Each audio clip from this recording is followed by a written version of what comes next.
We asked our contributor from GBTV, Erik Stackelbeck. He is the author of The Terrorist Next Door and has been watching Louis Farrakhan and the Nation of Islam for quite a while now. I don't even know where to begin. That's Iran, Nazi Germany, some of the worst stuff I've ever heard. Yeah, this is Nazi Hitler-esque rhetoric, Glenn, and he has said, quoting Louis Farrakhan, Adolf Hitler was a very great man.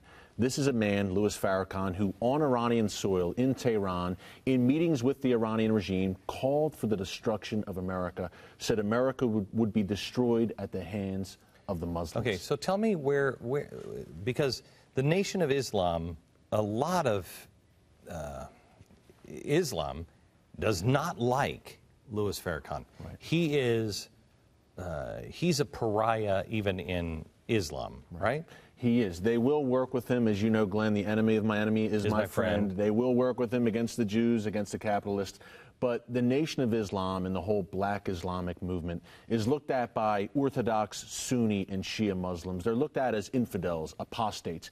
Basically, Glenn, if you trace back the roots of the Nation of Islam to the late 1920s, early 1930s, this is a movement that literally came out of the prisons. That's why we see so many hardened ex-cons today following Farrakhan. Not to get too in the weeds with it, but it's very interesting for people to realize there was a guy named Wallace Fard. He's the founder of the Nation of Islam. He was an ex-convict, came out of the Nation of Islam, came out of prison, went to Detroit, long story short, started telling people he was Allah incarnate. And he started gaining followers in Detroit. One of his main followers was a guy named Elijah Muhammad. So Elijah Muhammad told people that he was Allah's messenger, and Wallace Fard, this ex-convict, was Allah in the flesh. And Elijah Muhammad, by the way, was also an ex-convict, did jail time. So after that, they started their prison ministry. Way back, Glenn, in 1942, the Nation of Islam were in prisons from coast to coast. Were they always as hateful? Yes. From the beginning, Glenn, if you can believe it, their ideology, the teachings of Wallace Fard and Elijah Muhammad, their core teachings are that the white man is the devil and that the black man is the chosen race. They taught that the white man was created in a lab by a mad scientist to harass blacks.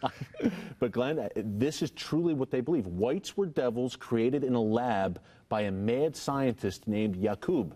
And whites' sole purpose is to slaughter and harass blacks. But in the end of times, and they talk about Armageddon a lot, does the Nation of Islam, in the end of days, whites will be slaughtered, blacks will rule the planet. Up on the Blaze today, there's this amazing story about Louis Farrakhan yesterday or the day before, where he talked about, you know, Jesus is a black man, and he's going to come and testify to Allah, and he'll, you know, it's a ranting of a madman.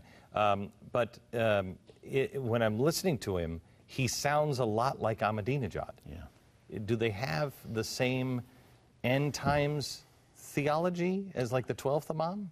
Well, they both agree that Jews will be wiped out. Jews are in the crosshairs for both movements. Right. So, you know, we just said, as we were watching this package together, we both just said, there's no way ABC would do this. There's no way NBC would do this. CBS, nobody else is doing this. Fox won't do this.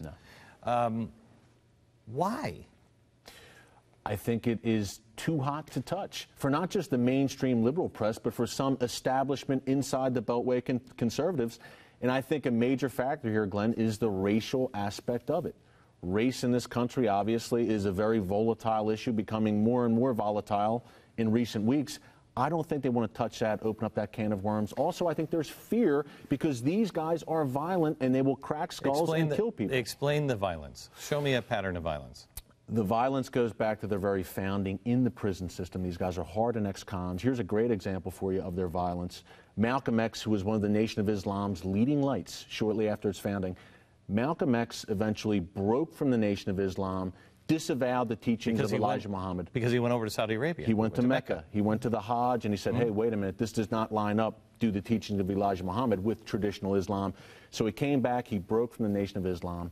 After that, they firebombed Malcolm X's home. They harassed him, harassed his family. Eventually, he was assassinated by Nation of Islam members.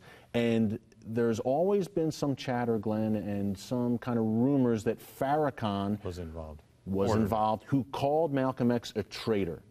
And that's never been substantiated, but there's been a lot of chatter over the years. He's never denied it. Are they currently? I mean, we're going to get into their ties here in a second, but currently, where would you put them on the list of dangers to America? I think the danger is growing, especially with the Trayvon Martin case and recent racial incidents. I think the danger from Nation of Islam and the new Black Panther Party and all these affiliated black radical groups is absolutely growing, especially under this administration. Divide and conquer, divide people among race, class, etc. Okay. When we come back, I want to share with you the connections to the left and show you why you need to be concerned about the Nation of Islam and how it fits into this mosaic that this administration is putting together. Back in a minute.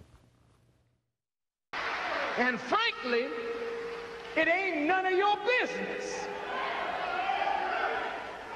What have you got to say about it? Did you teach Malcolm? Did you make Malcolm?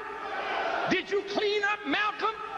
Did you put Malcolm out before the world? Was Malcolm your traitor or was he ours? And if we dealt with him like a nation deals with a traitor, what the hell business is it of yours?